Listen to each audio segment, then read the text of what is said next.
gushing tributaries, steep gorges and a remote Tibetan village, we're hiking in northern Yunnan right here on Drone and Phone.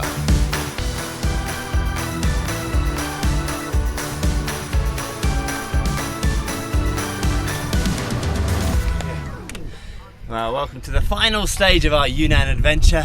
We're going to Yubang. There's no roads there, there's only one way, that's a walk in. 12 kilometres, 1,200 metres gain. How are you feeling, Andy? Yeah, not too bad. I think it's going to be relatively flat for the first couple of K, and then I believe it's just going to be straight up, like straight up. There is one big hill to do. Okay, let's get going, Andy. Alrighty, come on in.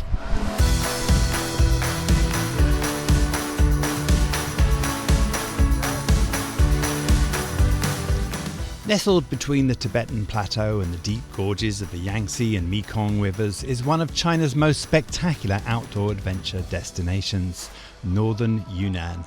Towering snow-capped peaks dominate the skyline, while dramatic gorges offer world-class trekking along cliffs and rushing rivers. We know it's not easy to self-organise your own trips into remote areas of the Chinese mainland, so in this series we guide you through 8 amazing hikes that all start and finish at a comfortable bed for the night. For this series, I'm along with an old friend, Andy Jameson, now a regular fixture on Drone and Phone and always up for an adventure. From Shangri-La city in northern Yunnan, we drive 3 hours first up along the upper reaches of the Yangtze with breathtaking gorges, bends and mountains before heading west and over to the Lansang River, also called the Mekong, where we stop at a small village called Ninong.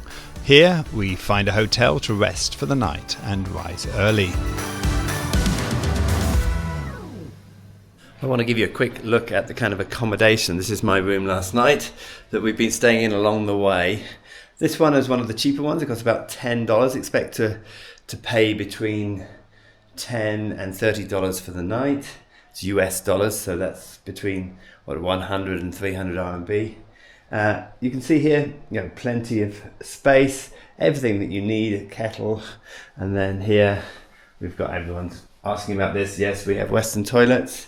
Some of them have great views, some of them not so good, but very, very comfortable and easy to find. We've just rocked up at places, don't need to book ahead necessarily, unless it's busy season, in which case do. It's a Chinese holiday. That's my view. After a quick breakfast, we pack for our journey ahead. Now, there's only 2 ways into Yubang at the moment. One is to come from Ninong, which is this little village down below here, where we are starting. It's 12k up. The other is to go from the other side, which is shorter, but that road is being reconstructed at the moment.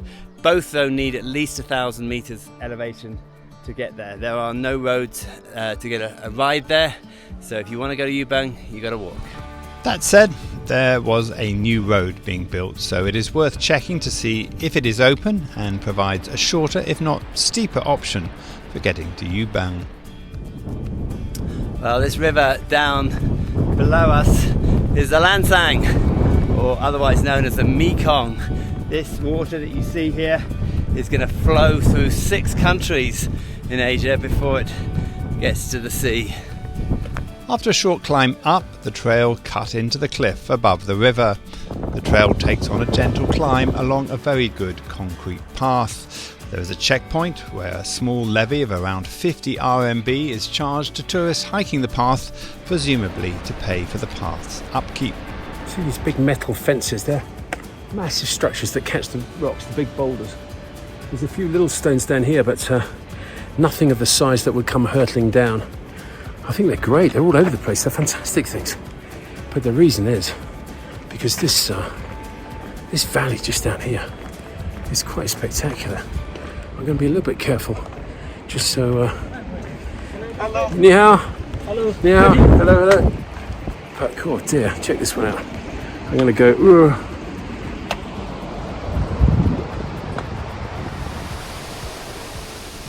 Although there is quite a bit of infrastructure in place to protect you from landslides and falling rocks, the path for most part is cut into the hillside and you have to keep your eyes open for falling rocks. There's a cow up there chucking rocks down. Just in.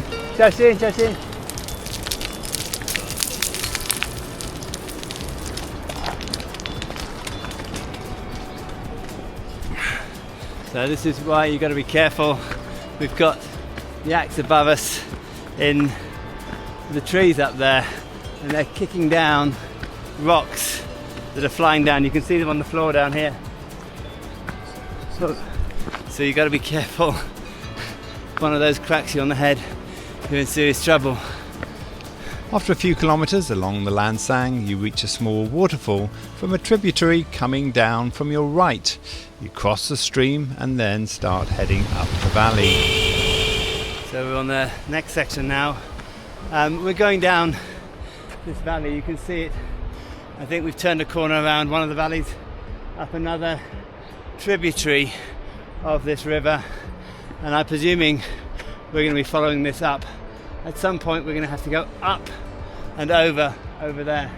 We're going to be walking to that point soon, which will mark the end of the second section and the beginning of the third. As you walk, the valley thins and you get closer to the water, which geographer Andy finds intriguing. Well, I'm not sure if it's possible, but it almost feels like the power, the strength of the water is getting greater as we go up.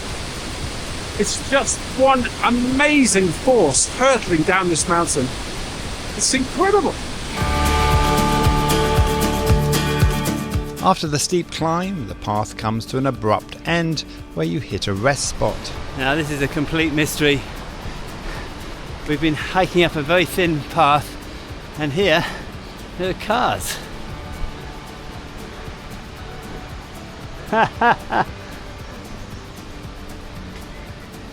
And massage chairs. This stop marks the end of the hard climb and the start of an easier walk along a road towards Yubang.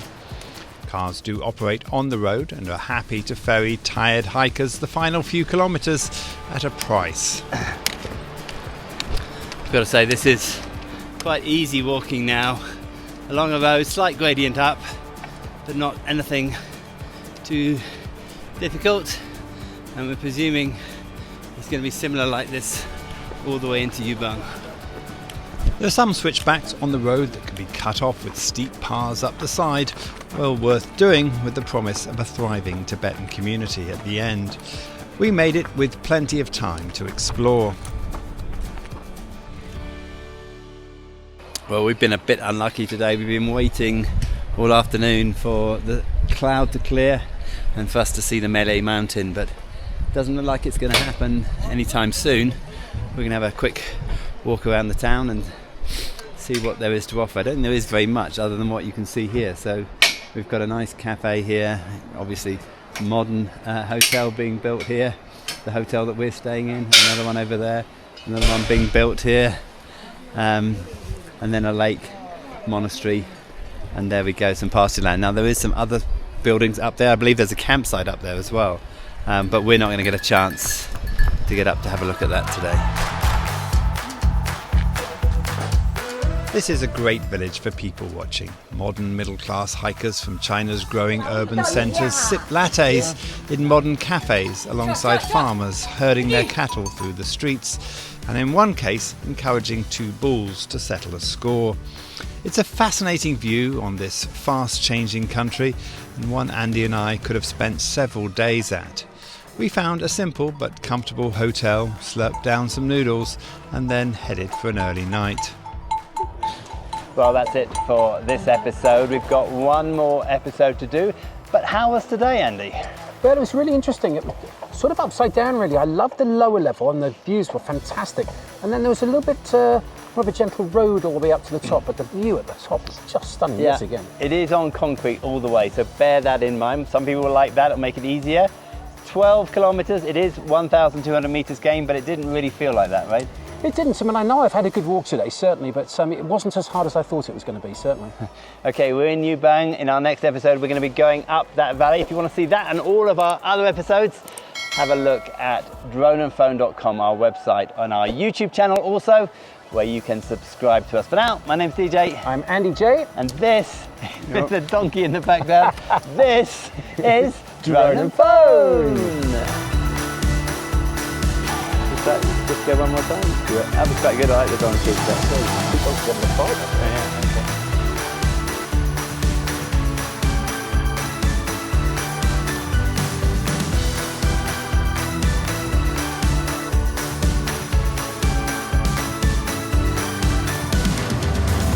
So just to give you a quick idea of what I'm having to put up with here, my friend over here is getting very excited because he's seen some birds called chumps that he's seen in Cornwall. Happy? The Cornish national bird, if that's a thing, is called the chough. And there's 2 choughs over there, and I've been hearing this caw, caw, and I keep on thinking it's not a crow, it's a chough. And those are choughs. And why? Because they've got red beaks and red feet. That's what I've got to put up with.